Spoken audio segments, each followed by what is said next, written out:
I'd like to continue now with the episode of the confrontation of Yosef and his brothers. So Yosef accuses his brothers of being spies. And as we saw, Yosef sends his son Manasseh, and Manasseh gives Shimon the blow that fells Shimon to the ground. And Shimon says, this blow can only have come from someone of our own. We are told, Rashi says, that Yosef bore a striking resemblance to Yaakov. Now, it's true that when Yosef left his brothers, he was 17, and now he was a man of 30, and he had grown a beard. But that's no reason why they shouldn't have recognized him. Because if he was similar to Yaakov, well, then Yaakov had a beard too. Couldn't they see the semblance? Furthermore, they come into Yosef's home for a meal. And Yosef says, Reuven, Shimon, Levi, Yehuda, the children of one mother, you sit here. And the children of another mother, you sit here. And the children of this mother, you sit here. And the children, and as though by magic, he held a silver cup.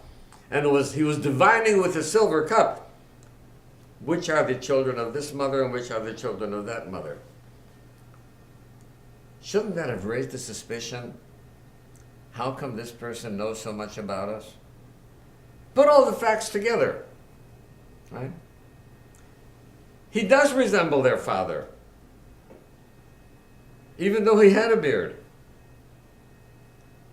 Shimon says, this blow could only have come from one of our own. Who's one of our own? It could only be a child of Yosef. He accuses them of being spies. Why? And then he seats them according to their maternal, what word do I want? Birth order? Origin. Right. Can you edit that? Yeah, I'll just back up a little bit in your statement and I'll edit that. Yeah. Okay. But put everything together. Yosef accuses his brothers of being spies for no good reason. Shimon is felled by a blow from Manasseh, and Shimon says, this must be one of our own.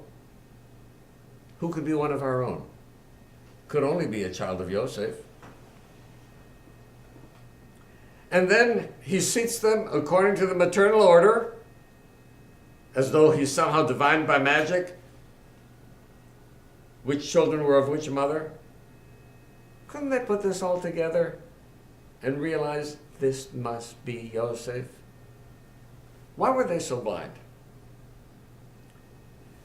Remember when Yosef told them the dreams, how envious they were of him and how they hated him?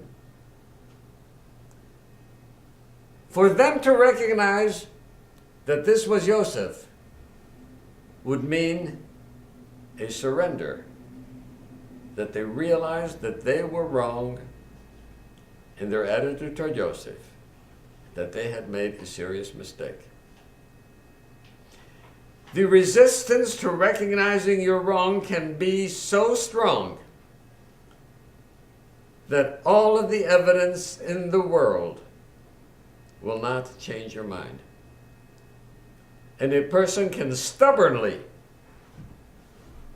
cling to a false opinion, to a false belief, and reject all the evidence simply because he doesn't want to believe that it is true. And that's what happened with the brothers. They could have known it was Yosef. But their unconscious, perhaps, their unconscious refusal to recognize that Yosef's dreams had come true, and that they were wrong in saying that Yosef had just tried to act superior to them.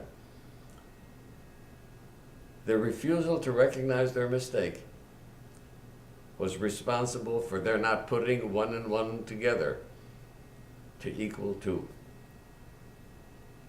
And that's something that we should recognize in our own lives. We tend to cling to our opinions. As someone has said, don't give me evidence, my mind is made up. We should not be so obstinate. We should always keep an open mind and recognize we may be right, we may be wrong. A great person is a person who is able to acknowledge a mistake. This is what the brothers could not do.